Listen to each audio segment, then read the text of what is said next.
الحمد للہ رب العالمین والعاقبۃ للمتقین والصلاة والسلام علی اشرف الانبیاء والمرسلین اما بعد اعوذ باللہ من الشیطان الرجیم بسم اللہ الرحمن الرحیم یا ایہا الذین آمنوا اتقوا اللہ حق تقاتہ قال اللہ تبارک و تعالی فی القرآن المجید فی مقام آخر انما یخشی اللہ من عبادہ العلماء صدق اللہ العظیم وصدق رسولہ النبی الکریم ان اللہ وملائکتہ یصلون علی النبی یا ایہا الذین آمنوا صلوا علیہ وسلموا تسلیما اللہم صلی علی سیدنا و مولانا محمد معدن الجود والکرم وآلہ وصحبہ وبارک وسلم۔ حمد و صلاۃ کے بعد انتہائی عزت و تکریم کے لائق سامعین و حاضرین، دوستو، بزرگ اور بھائیوں، محفل شب برات کے عنوان سے اس خوبصورت رات میں اور ان ٹھنڈی ہواؤں میں آپ حضرات تشریف فرمائیں۔ نبی پاک صلی اللہ علیہ وسلم نے ارشاد فرمایا، جب شعبان کی 15ویں رات آئے تو رات کو بیدار رہا کرو اور صبح کو روزہ رکھا کرو۔ تو جب حضور نے کہہ دیا بیدار رہو تو پھر کسی کو سونا نہیں چاہیے، بیدار رہنا چاہیے۔ اور بیداری کا مطلب یہ نہیں کہ وہ آدمی بس جاگتا رہے، اس کا مطلب یہ ہے کہ وہ اللہ اللہ کرے، درود پاک پڑھے، عبادت کرے، تلاوت کرے، ذکر فکر میں رہے۔ کچھ باتیں اس مقصد کے لیے کہ اس رات اللہ پاک نے اپنی رحمت کے دروازے کھولے ہیں، تو کچھ ایسی بات کی جائے جس سے دل نرم ہو جائے۔ دوستو، قرآن مجید کی دو آیات میں نے پڑھی ہیں۔ اللہ کریم نے فرمایا، یا ایھا الذین آمنوا اتقوا اللہ حق تقاتہ، اے ایمان والو اللہ سے ڈرو اور اتنا ڈرو جتنا ڈرنے کا حق ہے۔ ڈرو اللہ پاک سے، اور جس طرح تم کسی سے ڈرتے ہو، ڈرنے کا حق ہوتا ہے، وہ حق ادا کرنے کی کوشش کرو۔ ہم میں سے بہت سارے لوگ ڈرتے ہیں کچھ لوگوں سے، اور جب وہ ڈر رہے ہوتے ہیں تو انہیں احساس ہوتا ہے۔ اللہ پاک نے ہمارا وہ احساس خود بیان کر دیا ہے۔ فرمایا، جب تم کسی سے ڈرتے ہو تو تمہیں اس کا احساس ہوتا ہے کہ تم کتنا ڈرتے ہو، تو پھر تم کوشش کرتے ہو کہ تم وہ کام نہ کرو جس سے وہ بگڑ جائے گا، ناراض ہو جائے گا۔ جو لوگ قانون سے ڈرتے ہیں وہ اشارہ نہیں توڑتے، کچھ بھی ہو جائے اشارہ نہیں توڑتے۔ انہیں پتہ ہے کہ یہاں اشارہ توڑیں گے تو الجھ جائیں گے، اور جہاں انہیں فکر نہ ہو کہ کوئی پوچھنے والا نہیں، وہاں ہم نے دیکھا ہے کہ لوگ اشارہ توڑ دیتے ہیں۔ اللہ تبارک و تعالیٰ نے موقع دیا، میں حرمین شریفین حاضر ہوا تو وہاں ایک روڈ دائری روڈ کہلاتا ہے۔ اس روڈ سے پیدل چلنے والے نہیں گزر سکتے۔ وہ کہتے ہیں جی اس روڈ سے پیدل والا نہ گزرے، ان کے لیے علیحدہ جگہ ہے۔ قانون یہ ہے کہ اگر کوئی پیدل آدمی وہاں سے گزرے اور اس کا ایکسیڈنٹ ہو جائے تو وہ حکومت یہ کہتی ہے کہ یہ کیوں یہاں سے گزرا تھا، لہٰذا کوئی مقدمہ نہیں ہو سکتا۔ وہاں ہم نے دیکھا ہے کہ لوگ اس سڑک پہ پیر بھی نہیں رکھتے، کہتے ہیں مر گئے تو بنے گا کچھ نہیں۔ یہاں بھی بہت سارے ایسے معاملات ہوتے ہیں کہ جہاں انسان محسوس کرتا ہے کہ یہ بڑا میرے لیے نقصان ہو جائے گا، تو وہ ڈرتا ہے۔ ایک چھوٹی سی بات ہے کہ رات کو کوئی آدمی اپنا دروازہ کھلا رکھ کے نہیں سوتا، حالانکہ کوئی حرج نہیں، کبھی کھلا رہ بھی جاتا ہے، اور اگر کبھی رہ جائے تو جس کی ذمہ داری بند کرنے کی ہو اس کے ساتھ پھر جو رویہ ہوتا ہے گھر والوں کا، یہ خوف ہے ہمارا اندر کا، تو بڑی شدت کے ساتھ ہم اس شخص کو سخت سست کہتے ہیں، ڈانٹتے ہیں، کہتے ہیں تو نے خیال ہی نہیں کیا، جمع پونجی لٹ جاتی تو یہ خوف ہے، یہ ہمارا اندر کا یہ خوف ہے۔ آپ بازار میں جائیں تو درجنوں لوگوں نے گن مین بٹھائے ہوئے ہیں، ان کا دل نہیں کرتا کہ اضافی تنخواہ دی جائے، کیا مطلب ہے ایک آدمی کو اضافی پیسے دینے کا، لیکن وہاں آدمی بٹھایا جاتا ہے، اس کو تنخواہ دی جاتی ہے، اس کی روٹی کا بندوبست کیا جاتا ہے، اس کے سارے ضروریات زندگی کا خیال رکھا جاتا ہے، اور پس منظر یہ ہوتا ہے کہ ڈر لگتا ہے اگر یہ شخص نہ ہوا تو ہمارے چوری ہو جائے گی۔ تو اللہ فرماتے ہیں کہ تو جہاں سے ڈرتا ہے تجھے پتا ہے، تو اس طرح کر کہ مجھ سے بھی اتنا ڈر جتنا ڈرنے کا حق ہے۔ یہ جھوٹ موٹ کا ڈراوا نہ پیدا کر کے اوہ اللہ معاف کرے جی، اچھا جناب بڑا ڈرتے ہیں آپ اللہ تعالیٰ سے، آپ نے تو کانوں کو ہاتھ لگائے، تو پھر آپ کیا کر رہے ہیں؟ اللہ معاف کرے جی میں تو بات نہیں کرتا، بس 2-4 آدمیوں کی پگڑی اچھالوں گا، اس سے زیادہ نہیں۔ ڈر لگتا ہے جی بات کرتے ہو، 15-20 آدمی بس میرے قابو آئیں گے۔ یہ کس قسم کا ڈر ہے؟ ڈرنے کا حکم دیا، اور میرے رسول کریم سید عالم صلی اللہ تعالی علیہ وآلہ وسلم نے ارشاد فرمایا کہ تو رب کریم سے دنیا میں ڈر جا جس طرح ڈرنے کا حق ہے۔ جب قیامت کا دن آئے گا تو اللہ تجھے ڈرائے گا نہیں بلکہ اپنی رحمت کی چھاؤں میں جنت میں داخل کر دے گا۔ یہاں ڈر، ایک جگہ تو اللہ نے فرمایا ڈرو، اور کچھ جگہوں پہ فرمایا کہ جو میرے علم والے بندے ہیں نا، جن کو میں نے علم دیا ہے، عالم ہیں، ان کے بارے میں فرمایا کہ ان کے دلوں میں میری خشیت ہے۔ انما یخشی اللہ من عبادہ العلماء، اللہ کے بندوں میں سے جو علم والے ہیں وہ اللہ کی خشیت رکھتے ہیں۔ قرآن نے ایک جگہ کہا ڈرو، خوف کا لفظ بھی استعمال کیا، وَلِمَنْ خَافَ مَقَامَ رَبِّهِ جَنَّتَانِ، خوف بھی ہے اور خشیت بھی ہے۔ ان دونوں کا معنی ایک ہی ہے، ڈرنا، خوف کا معنی بھی اور خشیت کا معنی بھی، ڈرنا۔ جب آپ علماء لغت کو پڑھیں گے، عربی ادب کو جاننے والے لوگوں کا مطالعہ کریں گے تو انہوں نے یہی لکھا ہے کہ ان دونوں کا معنی ڈرنا ہے۔ میری طرف دیکھیے، توجہ کریں، کچھ سمجھانے لگا ہوں، اس نقطے کو ضرور سمجھیے گا۔ خشیت کا معنی بھی ڈرنا ہے، خوف کا معنی بھی۔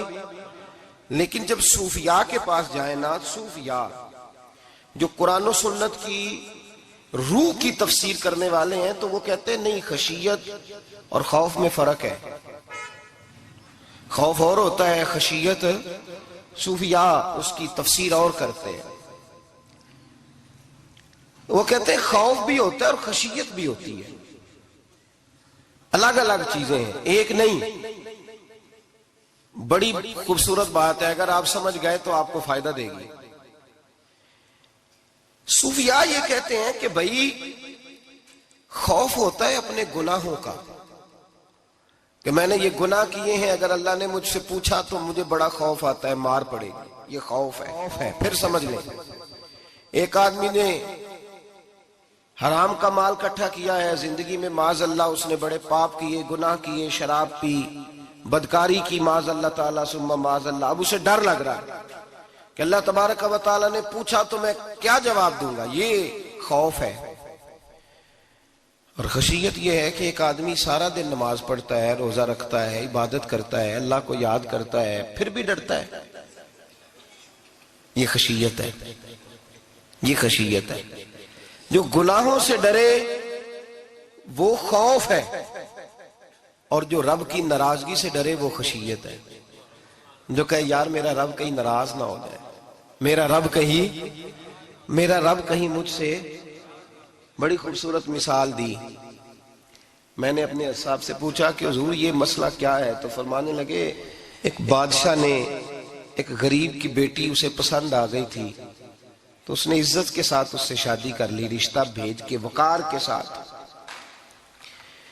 بیٹی کا باپ اپنی بیٹی کے مقدر پر رشک کرنے لگا کہ میری بیٹی کو بادشاہ نے پسند کیا ہے، بادشاہ کے شہزادے نے رشتہ بھیج دیا ہے۔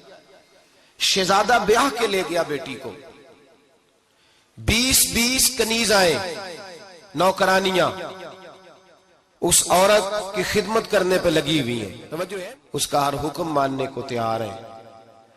لیکن وہ بی بی سویرے بھی رو پڑتی ہے اور شام کو بھی رو پڑتی ہے، روتی رہتی ہے۔ اس سے کسی نے پوچھ لیا کہ بی بی تو روتی کیوں ہے، 20 کنیزائیں ہیں، گھر میں سکون ہے، ہر شے ہے، تو روتی کیوں ہے؟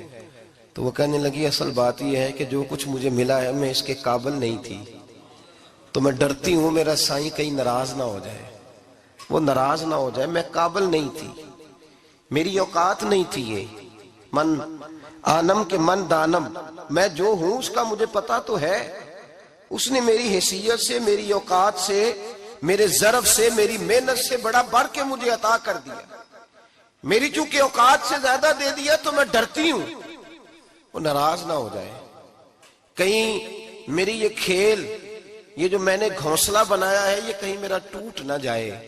میرے بھائی، میرے رسول کریم سید عالم صلی اللہ علیہ وسلم کے امت کے اولیاء، صلحاء، صوفیاء، اتقیاء، صحابہ، اہل بیت، یہ لوگ جب روتے تھے تو یہ کوئی اس لیے نہیں روتے تھے کہ یہ آج دوپہر کو چینی میں ملاوٹ کر کے آئے ہیں تو اس لیے رو رہے ہیں رات کو، اس لیے نہیں روتے تھے کہ آج انہوں نے جو شکر بیچی ہے اس شکر کے اندر بورا ملایا ہوا تھا، اس لیے نہیں رو رہے کہ آج 10 15 20 لاکھ رشوت کا مال بینک میں جمع کر، اس لیے تھوڑی روتے تھے، یہ تو اس لیے روتے تھے کہ اللہ تو نے بڑا کچھ عطا کیا ہے، کہیں ہم سے ناراض نہ ہو جانا، یہ تو اس کی خشیت میں رو رہے تھے۔ حضرت داؤد طائی رحمت اللہ تعالی علیہ، حضرت امام جعفر صادق جو نبی پاک صلی اللہ علیہ وسلم کے نواسے، جناب داؤد طائی کی ملاقات ہوئی تو امام جعفر صادق حضور کے نواسے عرض کرنے لگے، داؤد طائی یار میری بخشش کی دعا کرنا، رب مجھے معاف کر دے۔ تو حضرت داؤد طائی رحمت اللہ علیہ فرمان لگے، امام صاحب آپ حضور کے نواسے ہیں، میں نے دعا کرنی ہے کہ آپ نے میرے لیے کرنی ہے؟ تو حضرت امام جعفر صادق رو پڑے، کہنے لگے یار تو نہیں کرنی ہے، اور اسی لیے تو تجھ سے دعا کرا رہا ہوں کہ کہیں ایسا نہ ہو نانا مصطفیٰ کی بارگاہ میں جاؤں تو وہ مجھے کہیں کہ میں کس طرح کا تھا تو کس طرح کا بن کے آیا ہے، یہی تو دعا کرانی ہے کہ میرے لیے دعا کر۔ جو جتنا بڑا ہوتا تھا نا اتنی زیادہ خشیت ہوتی، اور گناہگار کے تو اللہ تبارک و تعالیٰ بعضوں کا سزا دیتا ہے، آنسو سلب ہو جاتے، اس کو تو اپنے گناہوں پہ رونا ہی نہیں آتا، وہ تو روتا ہے بچہ نہ ہو تب روتا ہے، وہ تو روتا ہے پیسے نہ ہو تب روتا ہے، وہ تو اس وقت روتا ہے جب اس کا مال چلا جائے، اس کو تو بعضوں کا گناہگار کو تو بعضوں کا سزا ملتی، اللہ فرماتے تو دنیا کے لیے روئے گا، میرے لیے نہیں رو سکتا۔ اور جو رب کریم کے بندے ہوتے ہیں انہیں اللہ کہتا ہے تو دنیا سے بے نیاز ہے، تیری آنکھ سے آنسو جب بھی ٹپکے یا میرے لیے ٹپکنا چاہیے یا محمد مصطفیٰ کے لیے ٹپکنا چاہیے۔ آپ اگر اس بات کو تھوڑا سا غور کے ساتھ سمجھے تو تمام اولیاء صلحات کیا یہ رو رہے ہیں، تڑپ رہے ہیں، کیا اس کی وجہ تھی؟ نمازیں کم رہ گئی تھی، روزوں میں کمی تھی، فرائض ادا نہیں کرتے تھے کہ رویا کرتے تھے؟ کیوں روتے تھے؟ حضرت سیدنا عمر فاروق رضی اللہ تعالیٰ عنہ کے بارے میں صحابہ کہتے ہیں جناب عمر فاروق جب نماز پڑھاتے اتنا رویا کرتے تھے کہ 7ویں صف تک ان کے رونے کی آواز جایا کرتی، 7ویں صف تک ان کے رونے کی آواز جاتی۔ ہم لوگ بن کے بیٹھ گئے ہیں، ہم لوگ بن کے بیٹھ گئے، ہم یہ سمجھتے نہیں کہ ہماری حیثیت کیا تھی اور رب کریم نے ہمیں نوازا کیا ہے۔ آپ پڑھیے کتابیں، میرے رسول پاک صلی اللہ علیہ وسلم فرماتے ہیں میرا عمر جس گلی سے گزرے شیطان رستہ بدل جاتا ہے، نبی پاک فرماتے ہیں میرا عمر جب تک دنیا میں رہے گا دوزخ کو تالا لگا رہے گا۔ اس صاحب عزد الغابہ نے لکھا ہے نبی پاک صلی اللہ علیہ وسلم نے حضرت جبریل امین کو بلایا، فرمایا چل میرے عمر کی شان بیان کر، تو حضرت جبریل امین علیہ السلام عرض کرنے لگے یا رسول اللہ صلی اللہ علیہ وسلم 950 سال اگر اللہ مجھے عمر دے، 950 سال رب عمر دے اور پھر بھی میں عمر فاروق کے فضائل بیان کروں تو میں نہیں کر سکتا، عمر کی شان میں نہیں بیان کر سکتا، 950 سال بھی اگر میری عمر ہو۔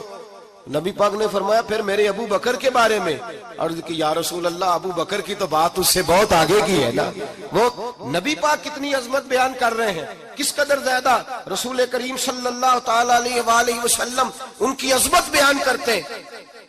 حضرت عمر کیا کہتے ہیں، وہ لوگوں کو بتاتے پھرتے ہیں کہ تم نے دیکھا ہے نا میری کتنی عظمت ہے، وہ یہ نہیں کہتے، حضور فرماتے ہیں عمر کی بڑی شان بڑی شان بڑی شان۔ اور عمر کے پاس جب بھی کوئی جاتا ہے کہتے ہیں عمر آپ کا کیا مقام ہے، تو عمر فرماتے ہیں میں تو اونٹ چرانے والے کا بیٹا ہوں، میں تو اونٹ چرانے والے کا بیٹا ہوں، میں تو اونٹ چرایا کرتا تھا، میں تو 10 اونٹ نہیں سنبھال سکتا۔ حضرت فاروق اعظم رضی اللہ تعالیٰ عنہ سے کو پوچھتے جناب عمر آپ کا کیا حال ہے، تو آپ فرماتے یہ تو میرے مقدر ہے کہ میری بہن نے قرآن سنایا تو میں در رسول تک پہنچ گیا، ورنہ مجھے پوچھنے والا کوئی نہ ہوتا۔ کبھی جناب علی المرتضیٰ کا بازو پکڑ کے کہتے ہیں علی تو نہ ہوتا تو عمر ہلاک ہو جاتا، بھائی حضور شانے بیان کرتے ہیں. نبی پاک کہتے ہیں میرے ابو بکر نے احسانات کیے, بڑے احسانات کیے, میں نے سب کا بدلہ چکا دیا. ابو بکر کا نہیں چکایا. اللہ کی بارگاہ میں عرض کروں گا یا اللہ تو ہی اسے بدلے دے. اور جناب ابو بکر صدیق سے کوئی پوچھتا ہے ابو بکر آپ کا کیا حال ہے, تو ابو بکر صدیق فرماتے ہیں مجھ سے میرے اندر کا عالم نہ پوچھو, اگر قیامت کے دن اعلان ہوا نا کہ سارے لوگ بخشے گئے ایک باقی بچا ہے, تو مجھے ڈر لگتا ہے اکیلا ابو بکر ہی بچ جائے گا جو نہیں بخشا جائے گا. مجھے ڈر آتا ہے. تو بھائی پن کے بیٹھ گئے لوگ, لوگوں کو پوچھ کر کے دیکھیں, کہتے ہیں کیا پاپ کیا ہے, کیا ہو گیا ہے. خشیت سے کانپتی ہوئی روحیں, تڑپتے ہوئے میرے رسول پاک کے غلام, اولیاء اللہ صوفیاء کرام کے رونگٹے کھڑے ہیں رب کریم کے خوف سے. جو جتنا مالک کو جانتا ہے اتنا کانپ رہا ہے, اتنا ڈر رہا ہے. جس کی آنکھوں سے آنسو خشک ہے, مطلب یہ ہے یہ رب کو جانتا ہی نہیں. اسے کیا خبر اس کا جلال کتنا ہے, اسے کیا خبر اس کا عذاب کتنا ہے, تو کیا جانے. ان بطش ربک لشدید, جب وہ پکڑتا ہے تو بڑا سخت پکڑتا ہے. حضرت عثمان غنی کو 3 دفعہ میرے نبی پاک نے فرمایا جنتی ہے, جنتی ہے. العثمان فی الجنہ, العثمان فی الجنہ, العثمان فی الجنہ. 3 دفعہ حضور نے جنت کی بشارت دی. میرے مصطفیٰ کریم نے فرمایا میرا عثمان گلی سے گزرے تو فرشتے بھی اس کی حیا کرتے ہیں. جناب عثمان غنی جن کو میرے نبی نے 2 بیٹیاں دے کے کہا عثمان میری 100 بیٹی بھی ہوتی, ایک کے بعد دوسری انتقال کرتی جاتی تو میں ساری تیرے نکاح میں دے دیتا. وہی حضرت عثمان غنی قبر پہ کھڑے ہیں حضور کے وصال کے بعد, ایک قبر پہ کھڑے, آنکھوں سے آنسو جاری ہے, داڑھی ساری آنسوؤں سے بھر گئی ہے, روتے ہی جاتے ہیں, روتے ہی جاتے ہیں. غلام کہتا عثمان یار رونا ہمیں چاہیے, رونا ہمیں چاہیے, جن کو کوئی بشارت نہیں اور آپ کو تو 3 بشارتیں, روتے کیوں ہو.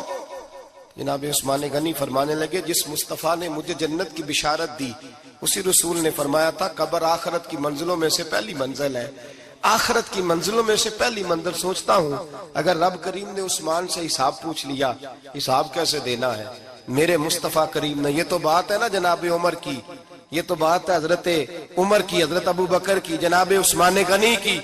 اور جس شیر خدا کے بارے میں نبی پاک نے فرمایا علی منی وانا من علی, فرمایا علی اور میں 2 نہیں, میں علی ہوں اور علی میں ہے. جن کو فرمایا من کنت مولا ہوں فہذا علی مولا, جس کا میں مولا اس کا علی بھی, اس کا علی بھی. جس مولا علی شیر خدا کو یہ درجہ دیا. ولی المرتضی اٹھے ہیں, نماز کا وضو کیا ہے, مصلی کی جانب جانے لگے تو جناب علی کا وجود تھر تھر کانپنے لگا, تھر تھر, چھم چھم آنسو برسنے لگے. حضرت سیدنا امام حسن آگے بڑھے, ابا جی کیا ہوا. فرمایا حسن ڈر رہا ہوں, مالک کی بارگاہ میں جا رہا ہوں, کہیں رب علی کو دھتکار ہی نہ دے, کہیں مالک علی سے حساب ہی نہ پوچھ لے, کہیں اللہ تبارک و تعالیٰ ناراضگی کی نظر سے نہ دیکھے. او بھائی ہم لوگ اتنے دلیر, اتنے تگڑے, اتنے سیاہ, اتنے عقل مند, اتنے گناہوں کے پیچھے پہاڑ ہیں, لیکن مجال ہے کوئی ایک قطرہ وہ آنسو جو ہم نے سنبھال کے رکھے ہیں دنیا داری پہ بہانے کے لیے. کبھی اپنا حساب کر, کبھی سوچ. روز شکوہ کرتا ہے, کہتا ہے میرے پاس پیسے نہیں, گاڑی نہیں, کار نہیں, کوٹھی نہیں, سرمایہ نہیں.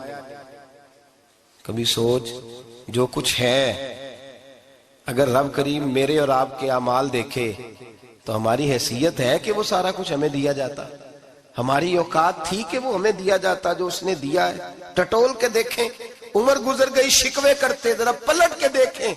اگر ہمارے گناہ اور ہماری نیکیاں اکٹھی کی جائیں تو ہم جزا والے نہیں سزا والے نکلتے ہیں معاذ اللہ. محمود غزنوی بڑا پیار کرتے تھے ایاز کے ساتھ, بڑا پیار کرتے تھے, نوازا کرتے تھے. روز کوئی نہ کوئی تحفہ ملتا تھا ایاز کو.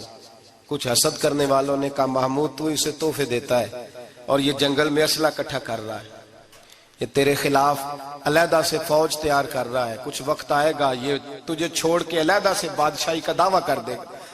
محمود غزنوی کہنے لگے یہ کس طرح کی بات, کہا تمہیں پتہ ہے کہ ایاز عصر سے لے کر عشاء تک کہاں رہتا ہے. محمود کہنے لگے یار واقعی میں نے کبھی پوچھا تو نہیں. شک کا بیج بو دیا, شک کا بیج بو دیا. محمود غزنوی کہنے لگے اچھا آج میں پیچھا کروں گا, تفتیش کروں گا, تحقیق کروں گا کہاں جاتا ہے. تحقیق کروں گا۔ محمود غزنوی نکلے پیچھا کرنے۔ عصر کے بعد ایاز نے جنگل کا رخ کیا، محمود بھی پیچھے پیچھے ہو لیے۔ کہتے ہیں جنگل کے بیچ جا کے ایک جھونپڑی آئی، اس جھونپڑی کے اندر ایاز گئے، دروازہ کھولا، اندر چلے گئے۔ مجھے بڑا غصہ تھا کہ ہر بات مجھے بتاتا ہے، یہ کیوں نہیں بتائی؟ جب ایاز اندر گئے تو میں نے زور زور سے دروازہ کھٹکھٹایا غصے کے ساتھ۔ ایاز نے دروازہ کھولا، باہر آئے، میں نے کہا پیچھے ہٹ۔ ایاز پیچھے ہٹے تو میں اندر چلا گیا۔ محمود کہتے ہیں جب میں اندر گیا تو میں نے اس جھونپڑی میں ایک پرانا کرتا لٹکا ہوا دیکھا، ایک ٹوٹے ہوئے جوتے پڑے ہوئے دیکھے، ایک چھوٹا سا ڈنڈا دیکھا، ایک مٹکا، ایک پیالہ دیکھا۔ میں نے ساری تلاشی لی تو چند ٹوٹی پھوٹی پرانی چیزیں۔ میں نے کہا یاز یہ کیا ہے؟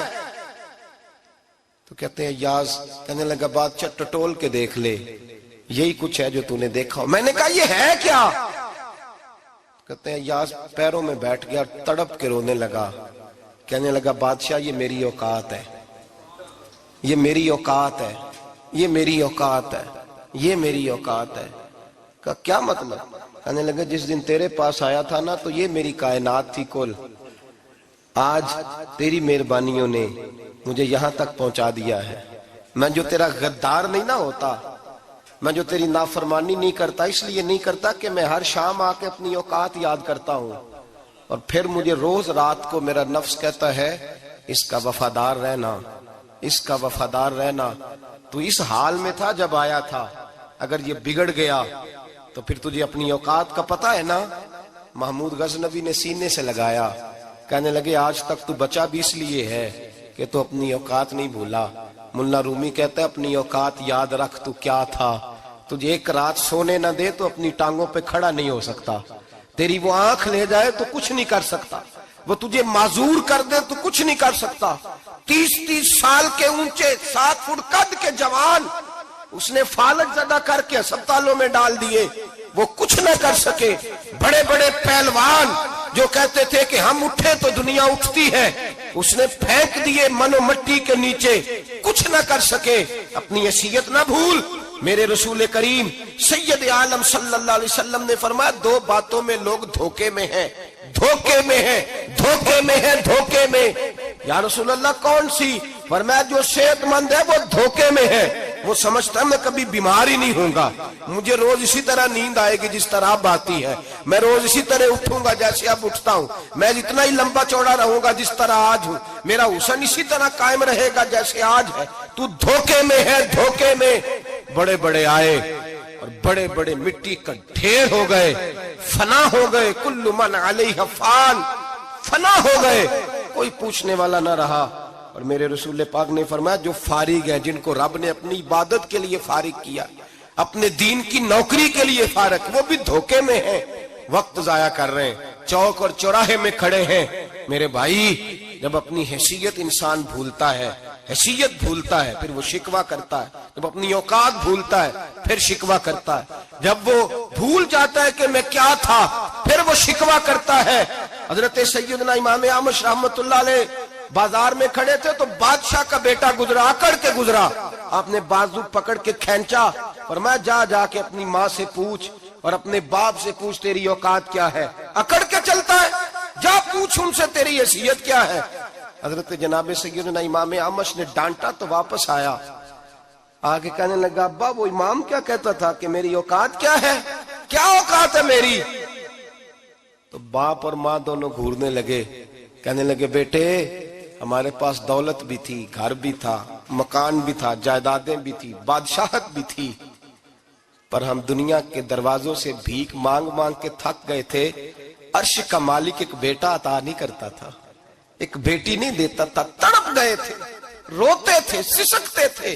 پھر وہی امام احمد جنہوں نے آج تجھے گلی میں کھڑا کیا ہے اس کے دروازے پہ جا کے بیٹھ گئے۔ ہم نے کہا رب ناراض ہو گیا، دعا کرو ہم سے راضی ہو جائے، چلو زیادہ نہیں ایک لال ہی ہمیں دے دے۔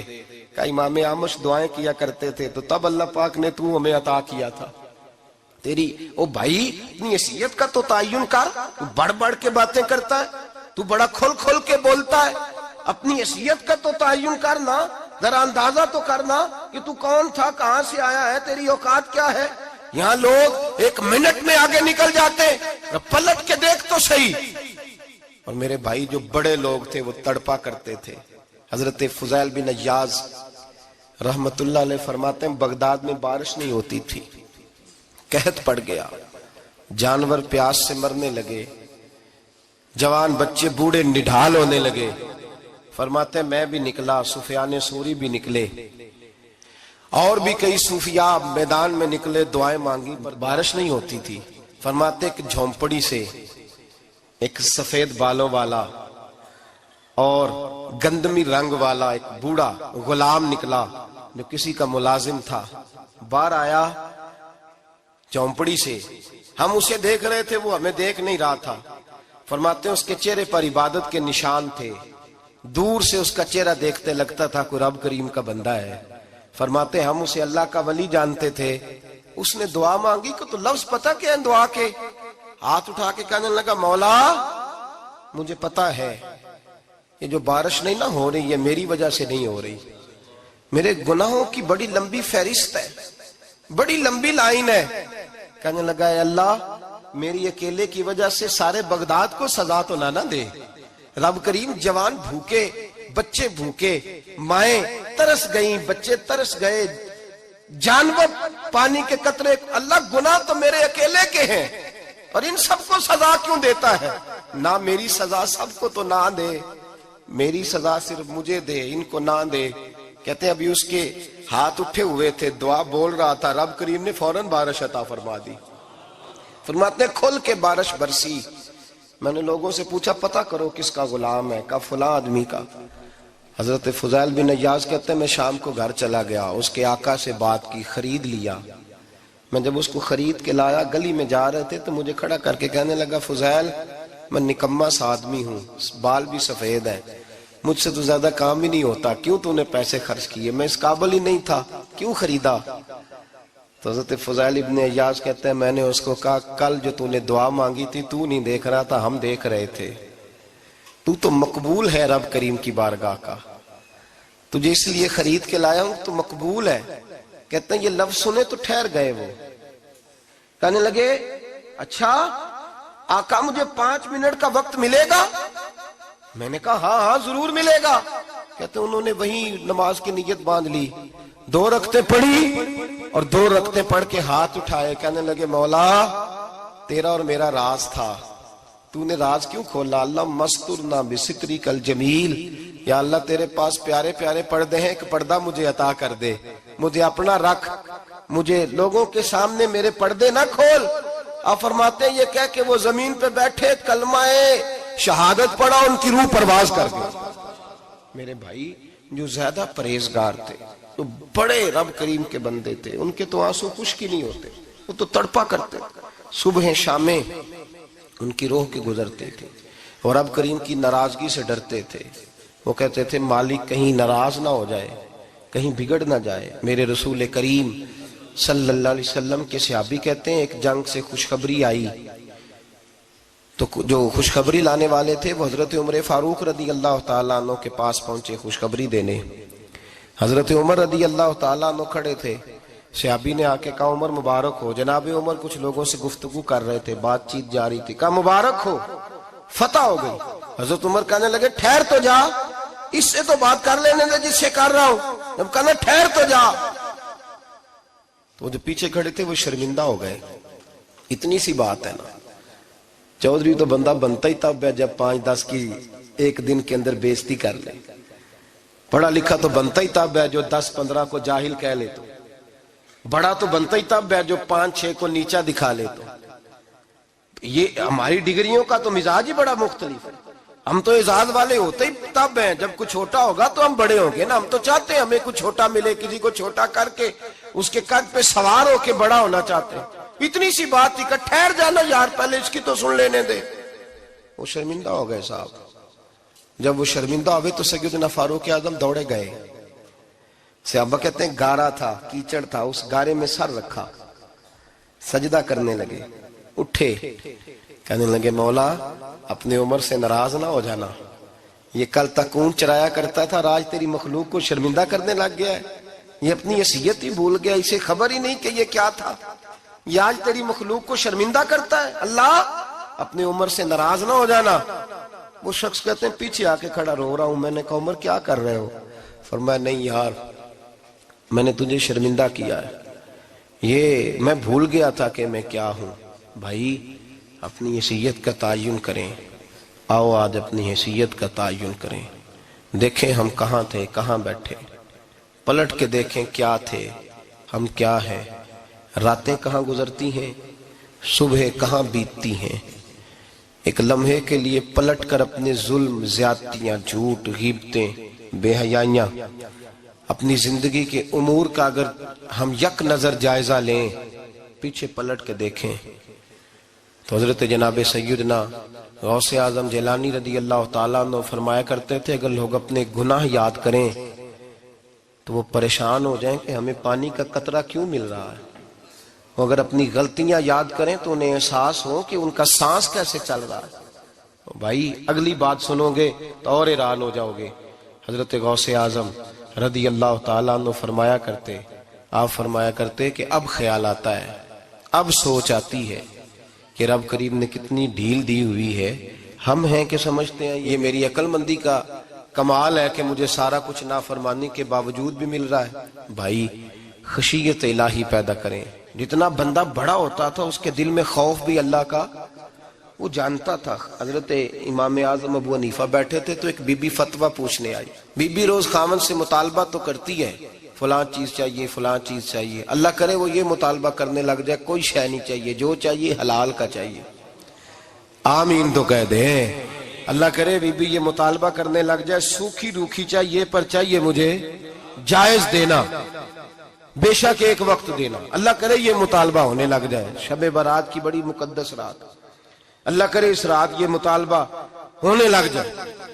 ایک بی بی آئی خاتون، چرخہ کاٹتی ہے، سوت بناتی ہے، حضرت امام صاحب سے مسئلہ پوچھنے آئی۔ کیا مسئلہ پوچھا اس نے؟ کہنے لگی حضرت جی میں نا رات کو اپنی چھت پہ بیٹھ کے چرخہ کاٹتی ہوں، سوت بناتی ہوں، 14ویں رات کا چاند جب چڑھا ہوتا ہے تو اس کی روشنی میں چرخہ کاٹتی ہوں۔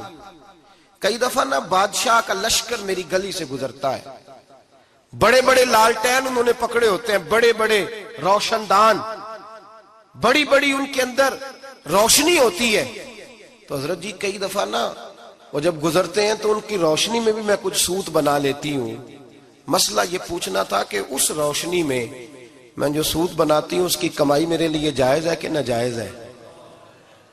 اس کی روشنی میں حضرت امام اعظم نے اللہ اکبر کا اور چھم چھم آنسو گرنے لگے۔ حضرت امام صاحب نے اپنا گریبان پکڑا اور کھینچا، قمیض پھٹ گئی۔ کہنے لگے بی بی مسئلہ چھوڑ، تو پہلے بتا تو ہے کون، کہاں سے آئی ہے، کون ہے، بتا۔ تو کہنے لگی میں حضرت بشر آفی کی ہمشیرہ ہوں، میں حضرت بشر آفی، وہ جو درویش ننگے پیر نہیں پھرتا رہتا بغداد کی گلیوں میں، میں اس عظیم بھائی کی بہن ہوں، بشر آفی کی ہمشیرہ ہوں۔ تو حضرت امام اعظم فرمانے لگے کوئی اور بی بی آتی تو اس کے لیے جائز تھا، چونکہ وہ جان بوجھ کے تو کسی کی روشنی نہیں استعمال کرتی، خود آتی ہے، کوئی اور آتی تو جائز تھا، تیرا مقام بڑا ہے، تیرے لیے جائز نہیں، تیرے لیے جائز نہیں، تو اپنی حیثیت کا تعین کر، یہ تیرے لیے درست نہیں۔ بھائی بڑا تو تب ہوگا جب تیری احتیاط بڑی ہو جائے گی، بڑا تب ہوگا جب تیرا تقوی بڑا ہو جائے گا، بڑا تو تب ہوگا جب تو حلال حرام کے معاملے میں باریک باریک چیز کا خیال رکھے گا۔ اور اگر تو کہ خیر ہے دیکھی جائے گی، ساری دنیا کر رہی ہے، ساری زمانہ کر رہا ہے، فلاں بھی کر رہا ہے، وہ خدا کے بندے یہ کس طرح کا معاملہ ہے، یہ کس طرح کی جمہوریت ہے؟ اپنے آپ کو سمجھائیں اور میرے عزیز خشیت والی زندگی پیدا کریں، تقوی والی زندگی پیدا کریں۔ ہم لوگ ایسا وقت گزار رہے ہیں، اور یہ یاد رکھنا ہمیشہ انسان دنیا میں آتے ہیں، اس شہر کے بہت سارے لوگ ہو گزرے، علماء، مشائخ، صوفیاء، تاجر، زمیندار، آپ کسی بھی شعبے میں ٹٹولیں گے تو آپ کو کئی نام ملیں گے۔ اس شہر محبت کے ڈھیروں لوگ ہو گزرے، اور یہ کہانی ہر شہر کی ہے۔ آج میں اور آپ یہاں بستے ہیں، کچھ وقت کے بعد ہم داستان ہوں گے۔ امام شافعی رحمۃ اللہ علیہ فرماتے ہیں میں ایک شہر سے گزر رہا تھا تو میرے پیر کو ٹھوکر لگی، میں نے زمین کھودی تو ایک کھوپڑی نکلی، کھوپڑی نکلی تو اس کے اوپر تاج بھی تھا۔ فرماتے میں نے شہر کے لوگوں سے پوچھا یہ کیا ہے؟ تو کہنے لگے یہ بادشاہوں کا قبرستان ہے، اس میں غریب دفن تو نہیں ہو سکتا تھا، دفن تو بادشاہوں کا خاندان ہے، لیکن افسوس کی بات یہ ہے کہ یہاں مٹی ڈالنے کوئی نہیں آتا، اب یہ سیدھی سڑک بن گیا۔ بھائی کبھی پلٹ کے دیکھ، ہزاروں لوگ آئے، اس روڈ سے کروڑوں لوگ گزرے اور منزل کو چلے گئے، لوگوں نے یاد نہیں رکھا۔ آپ اپنے حصے کا عمل کرنے آئے، ٹھیکیدار نہیں ہے کوئی اپنی اولاد کا، بال بچے کا، بہن بھائی کا۔ حق ضرور ہے، ان کے لیے محنت ضرور کرے گا، لیکن اس کو یہ اجازت نہیں ہے کہ وہ کہے کہ میں اب بڑا ذمہ دار ہوں تو میں نے 20 کروڑ بینک بھر کے جانا ہے۔ حضرت عمر بن عبدالعزیز رحمت اللہ تعالیٰ علیہ کے انتقال کا وقت آیا تو اپنے بیٹوں کو بلایا، فرمانے لگے بیٹو تمہارا باپ بزدل تھا، تمہارے لیے کچھ کر نہیں سکا۔ کہا ابا جی کیا ہوا؟ فرمانے لگے بیٹے میں بزدل تھا، جہنم سے ڈر گیا، تمہارے لیے کوئی بینک بیلنس اکٹھا نہیں کر سکا، میں تھوڑا دلیر ہوتا، دوزخ سے نہ ڈرتا تو تجوریاں بھر کے جاتا۔ پرانے بادشاہ محل چھوڑ کے گئے ہیں پر میرے پاس کچھ نہیں ہے، بادشاہ ہونے کے باوجود میں فقیر ہوں، خالی آ جا رہا ہوں، بزدل جو تھا۔ آپ نے جب یہ لفظ کہے تو بچے رونے لگے، کہنے لگے ابا جی ہمیں تو فخر ہے، ہمیں تو فخر ہے، جس گلی سے بھی ہم گزرتے ہیں کپڑے ہمارے سادے ہوتے ہیں پر لوگ دکانیں چھوڑ کے ملتے ہیں، کہتے ہیں نیک باپ کی اولاد جا رہی ہے، یہ بڑے مرتبے والے باپ کی اولاد جا رہی ہے۔ بھائی یاد رکھیں، خشیت الہی پیدا کریں، نہ اپنی ذات کے ساتھ ظلم کریں۔ اگر آپ کوئی بھی غلط کام کرتے ہیں تو اس کا جواب آپ نے دینا ہے۔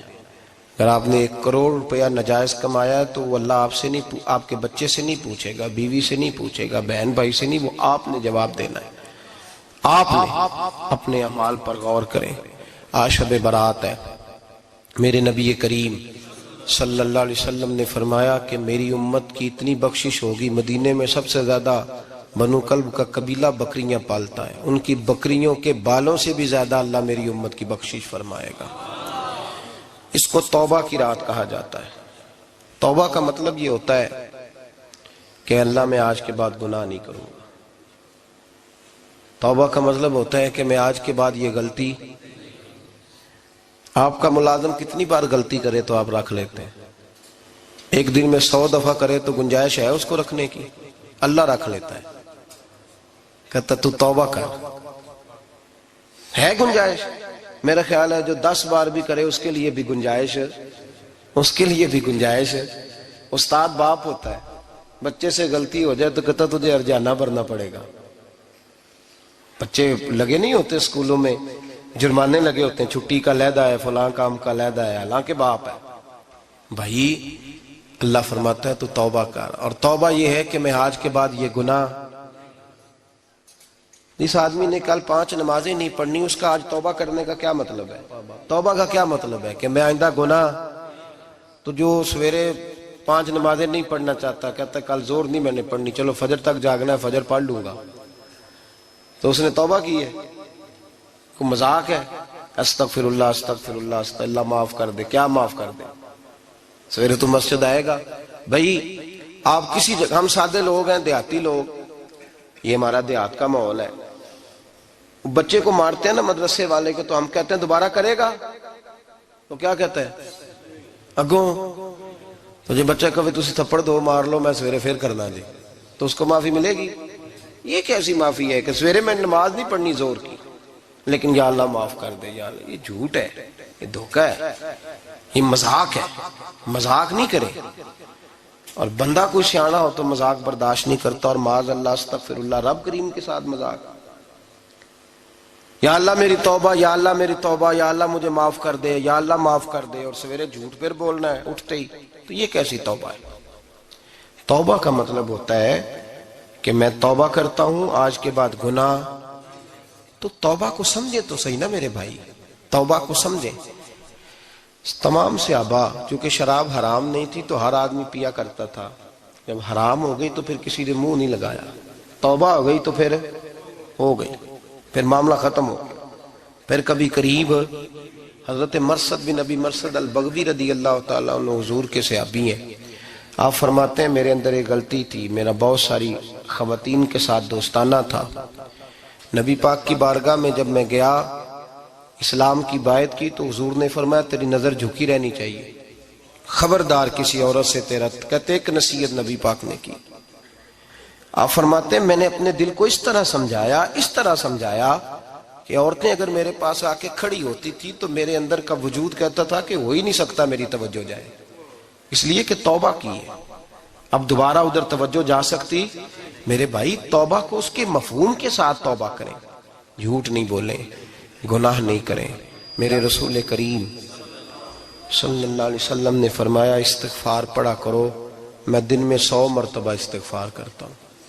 حضور کہتے ہیں میں دن میں 100 دفعہ دن میں استغفار کرتے. امام حسن کے پاس ایک شخص آیا، کہا میرے پاس اولاد نہیں، فرمایا استغفار پڑھ.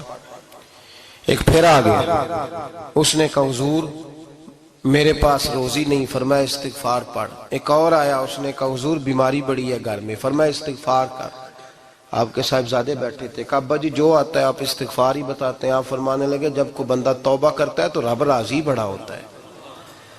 تو میں نے سب کو توبہ کا وظیفہ بتایا ہے، جس کی جو بھی مجبوری ہو اگر توبہ کر لے تو اللہ تعالیٰ اسے آسانی عطا کر دیتا ہے، اللہ اس پہ نظر رحمت کر دیتا ہے. اپنے آپ کو تبدیل کریں، نماز کو اس کی حقیقت کے ساتھ پڑھا کریں، اس کی حقیقت کے ساتھ نماز کو پڑھیں. 5 وقت مسجد میں حاضری دیں، چھوڑ کے سارے کام چھوڑ کے، باقی سارا کچھ بعد میں. آپ کا رشتہ لوگوں کے ساتھ زندگی کا ہے، موت کا نہیں ہے. آپ خود دیکھ لیں جن کے بزرگ چلے گئے وہ ڈیلی جاتے ہیں قبرستان، کل وہاں بیٹھتا ہے 2 گھنٹے جا کے، والد صاحب ہیں، دادا جی ہیں، نانا جی ہیں. دیکھا کبھی کسی کو صبح گیا ہو شام آیا ہو؟ یہی حال ہمارا ہوگا، بالکل کوئی نہیں جائے. اور پھر جب کوئی انتقال کر جاتا ہے نا تو کوئی یہ نہیں کہتا کہ ابا جی کو غسل دے لو، کہتے ہیں میت کو غسل دو. ماں آنکھوں کی ٹھنڈک ہوتی ہے لیکن کہتے ہیں لاش کو اٹھاؤ، جنازے کو اٹھاؤ. آپ کے رشتے ناطے ختم ہو گئے. اگر آپ ناراض نہ ہوں تو مجھے جنازے پڑھانے کا موقع ملتا ہے. 1-2 بات عرض کرتا ہوں، اس کے بعد ذکر کرتے ہیں، انشاءاللہ دعا ہوگی.